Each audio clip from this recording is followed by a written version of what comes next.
Welcome to Borders Talk, dots, dashes, and the stories they tell. We are Zalfa Fagali and Gillian Roberts, two border studies academics in England's East Midlands, from different countries with multiple passports. Hello, dear listeners, and thanks so much for joining us on Season 2 of the podcast. This is just a quick message from us, your intrepid, border-crazed hosts, to note and to forewarn you that for some reason on this episode, my audio is a little off. There was just too much signal, too much of me coming into the recorder.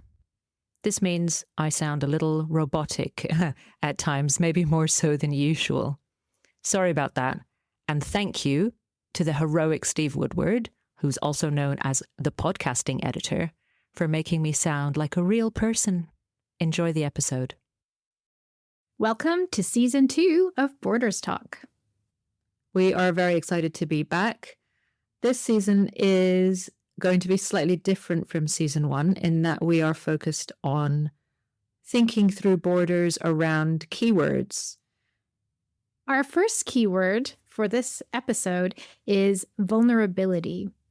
Now, Zalfa has done a fair amount of work on ideas of vulnerability and vulnerability studies. So, Zalfa, first of all, could you tell us in what context you first came across vulnerability theory? I guess the first time I started thinking about it properly was during one of the many lockdowns. Oh.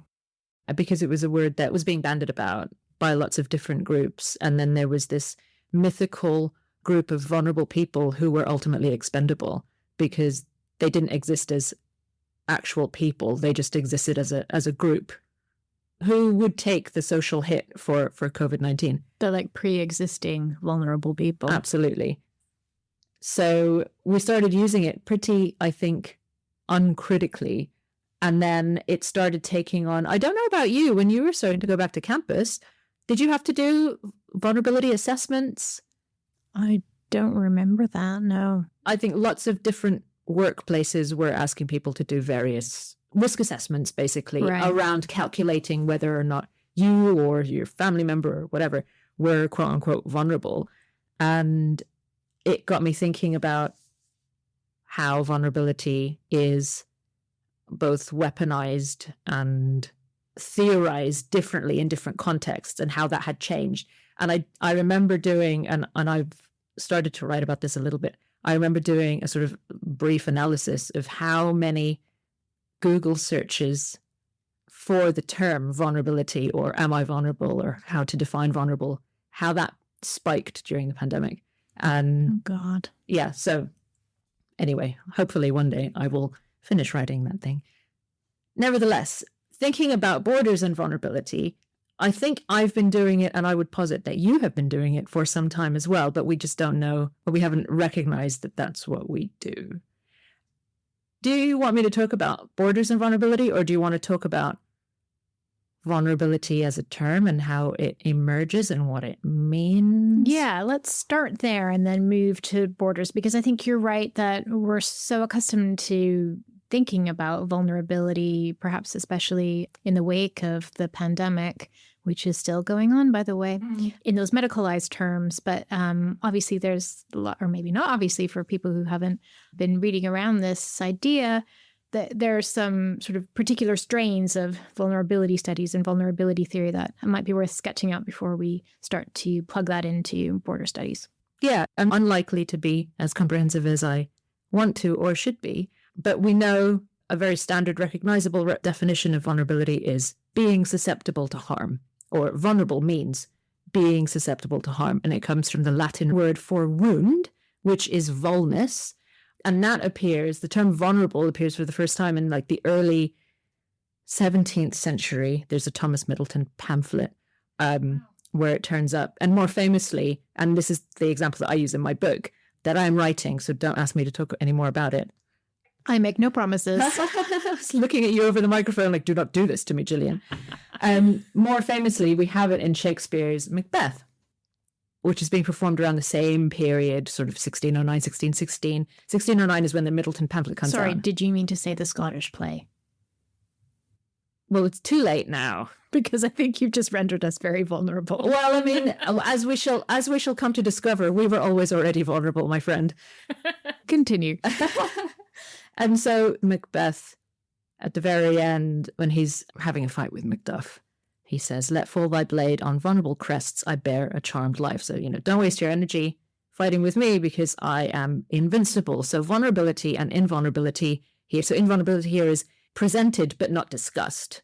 I am invincible. There is such a thing as invulnerability, which we learn in the play is fictional. It then, the word... spoiler, it doesn't work out so well for Macbeth. It just doesn't. I'm sorry, people. All of you doing your GCSEs. Our hardcore GCSE audience. I know you're listening. What I need to break it to you, it does not end well, indeed. So the word vulnerable then takes something like 200 years to turn into a noun. So it starts off as a modifier. Oh, wow. Its first appearance as vulnerability is in something like 1809 or something like that, in a Regency novel. But obviously, when we think about vulnerability now, it has these social and political and embodied resonances, and it always has. It's the way that it's theorized in a range of fields. So you can go from bioethics to research design to disaster studies when you're thinking about small islands and their vulnerability to being... Like climate change. Yeah. Yeah.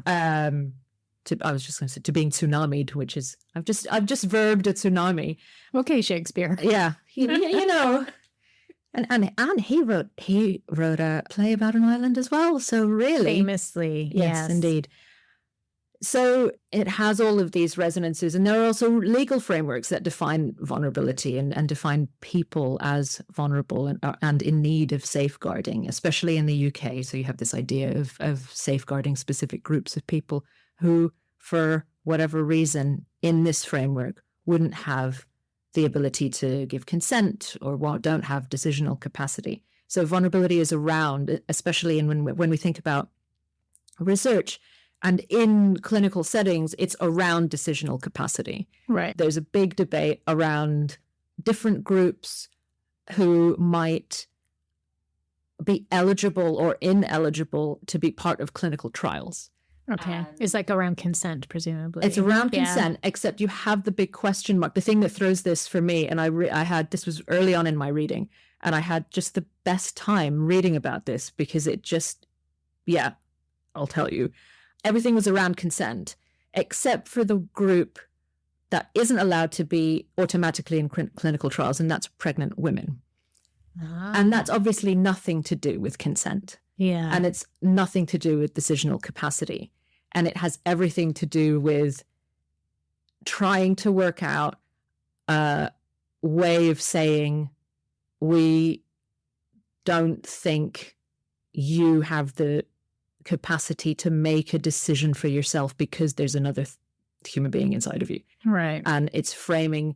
So there are those discussions that we could maybe have a talk about another time. But the exceptions to vulnerable groups are what throw them into relief. How is a vulnerable group decided upon?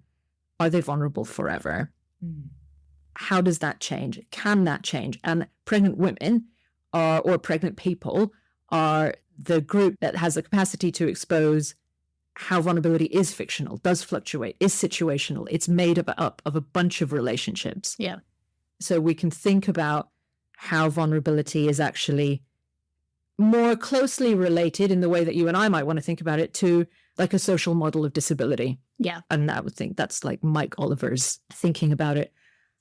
And our amazing friend and acquaintance, Polly Atkin, the poet, in an amazing conversation that I had with her about 5 years ago, posited a social model of vulnerability in that same vein. So as we start to think about vulnerability in those terms, we might recognize that different disciplines will have maybe stilted or incomplete ways of thinking about it that aren't joined up. And what I've been trying to do is not necessarily join them up, but see the various tendencies that different disciplines seem to have when thinking about vulnerability. So you go to like law and legal studies, and Martha Feynman, who is, for me, one of the reasons that I started thinking about vulnerability in scholarly terms. She wants to reframe legal systems to entirely be focused around vulnerability in the life course and vulnerable people rather than the legal fiction of the legal subject, right? Yeah, like the autonomous, invulnerable legal subject. Absolutely, exactly. And that legal fiction is useful for a whole array, or used to be useful, or has been considered to be useful by various groups of people, shall we say. Or was useful for some people, but not others. But not others. But she gets, and I think this is a really radical idea, but she gets a lot of resistance to that. And you also have, as I know you know, Gillian, scholars like Judith Butler, and one of the things that they say is around distinguishing between, we were just talking about this precariousness and precarity. Yeah. And often I worry that I don't know the difference between them, but Butler does. That's kind of what counts at this point. I'm pretty sure they do. Indeed, yes. Then you have scholars like Lauren Berlant and even people like Susan Sontag who are writing about vulnerability and illness and disability and pain and maybe not talking about vulnerability in that moment. So it is something that we're all doing, but we sometimes don't package it that way. Vulnerability studies is big and fun and sometimes extremely depressing. Yeah, and I guess, it impacts on so many different disciplines and fields of study. Yeah. Yeah, you start to see it everywhere, I think. Or I imagine that you are seeing it everywhere. Do we want to pick up on this precarity versus precariousness distinction? Because one of the things that's coming up in what you're saying is like these things that are not quite universal. There's the tendency to think in universal terms and then pull back from that. And I guess that distinction is part of working through that, isn't it? Where precariousness, in the way Butler conceives of it, is something that everyone experiences by virtue of being like a living being. An embodied living being, exactly. Yeah, and that's very Feynman-esque, that we will all experience some kind of vulnerability in the life course. Yeah, so, when you're an infant, you can't look after yourself and, you might become an old person who can no longer look after themselves, etc., or have degrees of things that are not possible on your own. And so that is kind of precariousness. But precarity is something a bit more specific, isn't it? Yes, precarity is more around, and for lack of a better word, an instrumentalized, weaponized precariousness that is, and I think you put it like this when we were talking earlier, that is political, that is politicized, that is allocated to people. Yeah. And Butler, one of the things that they say is, it is, vulnerability is unequally allocated across different groups of people or inequitably. I mean, Butler is talking about Abu Ghraib and a lot of other situations across their work on vulnerability. But it's about who becomes grievable. What groups do we care about in terms of what may or may not happen to them? Yeah. What are we outraged by? What are we not outraged by? Or what are we willing to sort of be okay with or forego? Yeah, we being really the white supremacist state.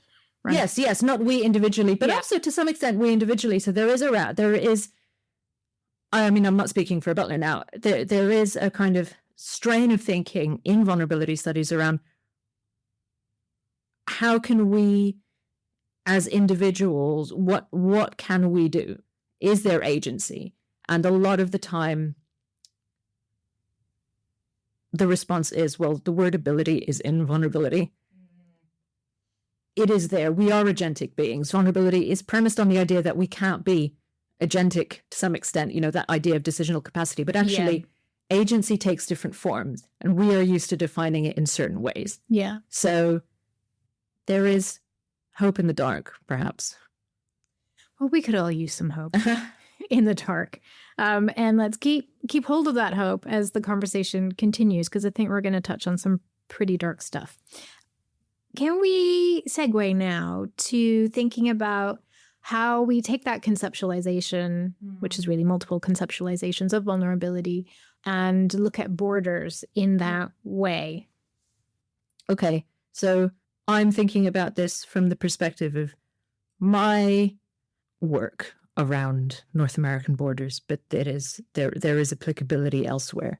When we think about borders, they are often framed in terms of fragility and porousness. And so there is a kind of, there are images there of vulnerability, but really, this goes back to was it the second episode, Gillian, when we were talking about Gloria Anzaldúa? From season 1, second or third episode, I think. I think it was the 4th episode. It was the 4th episode. Oh, well, I stand corrected and mildly embarrassed that I've just sort of blocked anything out where Remember, I was present. Time is a patriarchal construct. It very much is true. And it is also worth noting that the first few episodes, we did not record in order. No, exactly. So it was possibly the second one we recorded. There we go. Okay, so yeah. Time is what it is. But when we think about Gloria Anzaldúa, that very, very famous line that the border is an open wound, and you think about vulnerability, which is premised on the idea of woundability and woundedness, you can start to understand borders as sites of wounding. There's a lot of stuff to say there. So you have at the US-Mexico border this open wound. You have, and this is my invitation to you to maybe say a little bit more, you have Wade Compton, who describes the Canada-US border in equally violent terms, or terms that evoke indurability. He says straight, razorous border, which I've always said to students, for me, it's actually really uncomfortable to say as those 3 words. Mm-hmm. And that's from 49th Parallel Psalm, which I always call 49th Parallel Blues. For different reasons. Anyway. I mean, that would be a great album, right? I mean, 49th Parallel Blues. Maybe it exists, or it should exist. Maybe we should make a playlist, a 49th Parallel Blues playlist. Anyway, before we go on and think about, I'm going to talk in a minute about the US-Mexico border and the US administration's behavior around that. Remember, keeping the hope in the dark. Hope in the dark. Hope in the dark, in the very dark. But I wonder if, from the other side of this desk, you also see borders as sites of wounding. Oh, yeah, absolutely. And I think this is partly to do with the legacy of a foundational text such as Anzaldúa's La Frontera, but also that double take that I think lots of privileged white Canadians need to do at the Canada-US border, right? Because it's a very lazy assumption that the Canada-US border is totally different from the US-Mexico border because it's not a violent place. Look at the US-Mexico border. It's a place of violence, of violent policing, and certainly that's not the case with the Canada-US border, but it all depends on who you are. Yeah. And that really brings to the fore that differentiation between precariousness and precarity. And I think when Compton uses that line, he's writing about specifically Black British Columbia, right? But one of the brilliant things that text does is it really exposes how that myth of Canada as the promised land, especially in relation to Black refugees from enslavement in the United States in the 19th century, well, it's not so great when they get to Canada, right? It's a disappointment. And so that act of crossing the border becomes an act of self-harm. Yeah, so in the fleeing from, or in the attempt to escape from a certain kind of wound and wounding and vulnerability, there follows a different sort across the border. Absolutely. Yeah, absolutely. And, that policing of identities at borders still happens at the Canada-US border. There's no physical wall that's been built there. So it looks different. I mean, parts of the Canada-US border, they kind of look hilarious in contrast to the Mexico-US border because, it might just be a cut line through some trees. I mean, but that's so interesting, right? That imagery. And in the show notes, maybe we'll link to a couple of images here of like the serious fortification at and the contrast of the US-Mexico border, which is an addition, a certain kind of physical scarring in the landscape. Yeah. Whereas there are some images that I know you're describing of an absence. Yeah. Right. And so what does that entail? That's really interesting to me. That scarring takes a different form. Yeah. You know, in the terms of the boundary agreement, right, between Canada and the United States, like the border has to be maintained. It has to be scarred over and over and over again. Yeah. And of course, you know, we've been talking about Compton's example, writing about Black British Columbians, but we think about Indigenous peoples and Indigenous nations for whom the border cuts across their lands. That scarring is all important.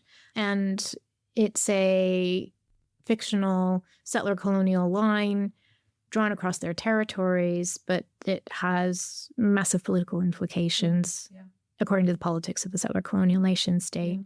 So I think that even if we might primarily associate the Mexico-U.S. border with vulnerability and have good reasons for doing so, it's too easy to overlook the ways in which the Canada-U.S. border is also a site of violence and of wounding, and therefore also of vulnerability as it's trying to shore up its own defenses, right? So it's about the nation state's vulnerability and the nation state's vulnerability to, well, its neighbor. And at this particular point in time, well, I wonder if you want to talk about, or I wonder if you want to talk about that and possibly Greenland. Maybe we need a whole other episode about Greenland, or what is it, blue, white, and red land? I'm not sure of the order. Oh my goodness, yeah. Yeah, it's appalling. But this is slightly tangential, but I feel like the US presidents entertaining the notion of getting away with what he calls an imaginary line for very different reasons. Yes. For Canada to become the 51st state, which I have to say, it's the sort of thing I've been bracing for my whole life. But also, you know what's in there? A conversation article is in there, Gillian. Oh, yes. Listeners, we have tried.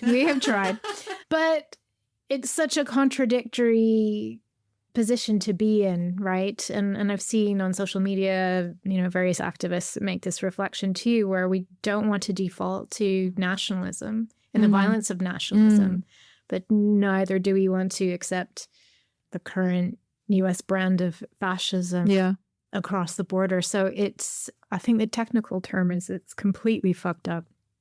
Yes. I mean, how else could we put it, frankly? And if we travel southward following the fucked upness, where Trump wants to claim or has a kind of spurious claim to sameness and a different form of expansion to Canada and beyond, there is a marked difference between that and what he is doing at the US-Mexico border. And while that isn't necessarily representative of every border in the world, I think it's one that we're seeing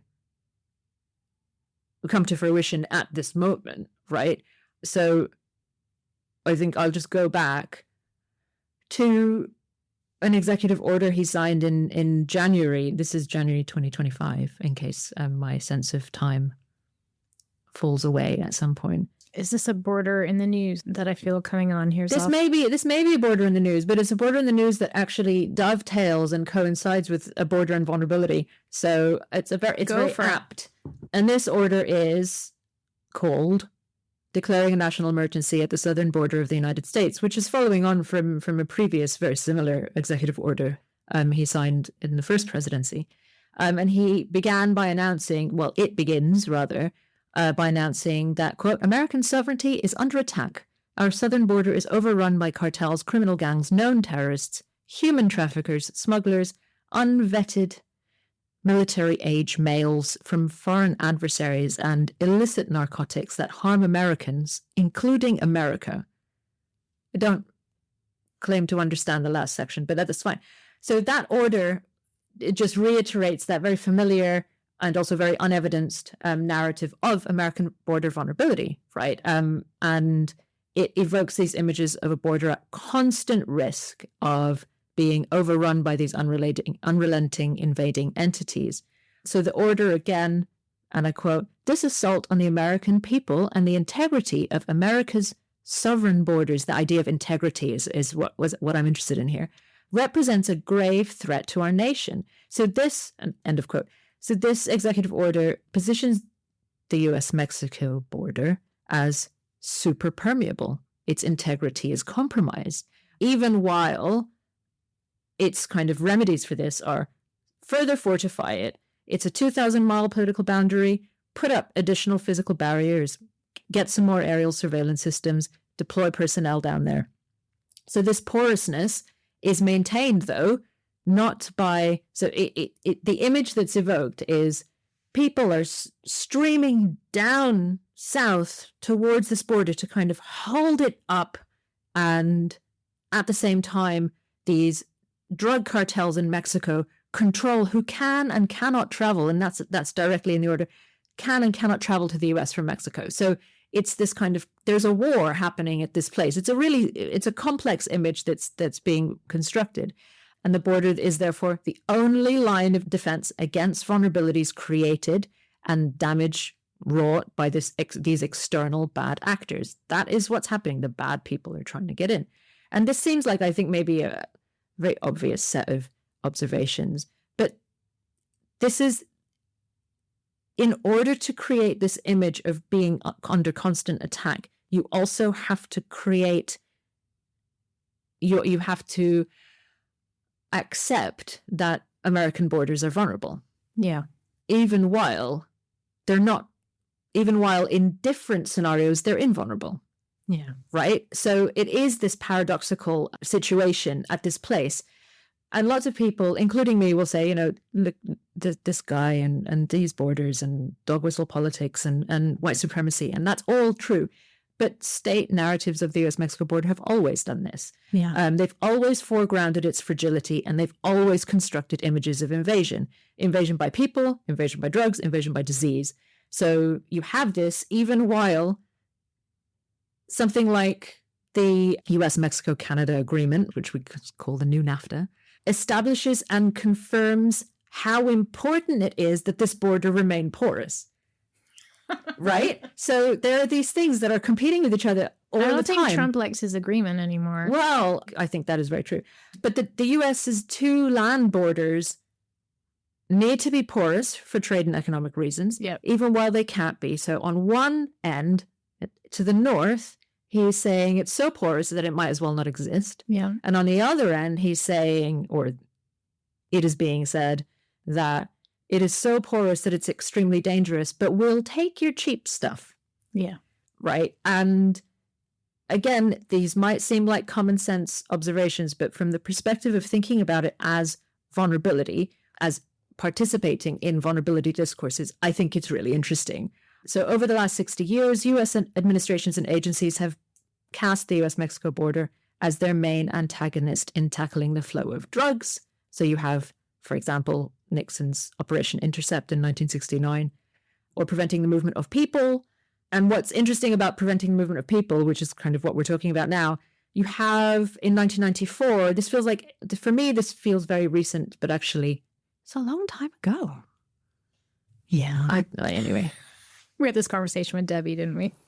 We have this conversation I have this conversation daily. Apparently, I some of the songs that I listen to on a daily basis that I'm sure just were released last month are oldies. Anyway, that's a different sort of vulnerability, I think. But so this 1994 Customs and Border Patrol Prevention Through Deterrence Initiative, and lots of people talk about this, but it's a kind of very early kind of creation of a hostile environment by literally using the physical environment and its hostility down at the US-Mexico border to deter people and weaponizing that. So the border is the enemy in terms of stopping the flow of people, in stopping the flow of drugs, in stemming the flow of terrorists, in stopping the transmission of disease, even while we must keep it porous, but we can't keep it porous. So there are these competing discussions. And so we have contemporary narratives of the border both construct and distort vulnerability, but they're preceded by a very long track record. So I don't think we can be that surprised by them No. Nevertheless. I mean, I was just thinking when you were talking about vulnerability of the United States to drugs from the US and Trump's attempt to cast Canada as a sort of northern Mexico from which tons and tons of fentanyl is coming, but it's actually a really teeny tiny amount in comparison, let alone the amount of guns that cross from the US into Canada. But I mean, if all people did, and some people do, and thank you very much for that, was sort of debunk all of the crap that gets made up about what happens at these borders and many other things, it would be a full-time job and one that I leave to the experts. And again, I say thank you to them. Yeah, there's a lot of work to be done. Now, after January, there have been some events that are probably worth commenting on in the city of LA. Yeah, and I won't go into major details because I haven't done the work, but there are protests and demonstrations going on across the US and particularly in Los Angeles to protest ICE raids against perceived undocumented folk or undocumented folk. And I think what that brings into view is how the border actually has moved into everyday life. And the border is basically where ICE agents can come and get you. The border can be in your workplace. The border can be as you walk down the street. And this fear of deportation and the sort of, I mean, hypocrisy, but just the contradiction in terms of, we really, really want you to do this work, but also we're going to deport you as you do this work, is notable. Shall I say notable? It's notable. It is noteworthy. It is noted. We have noted it. Yeah. Hope in the dark.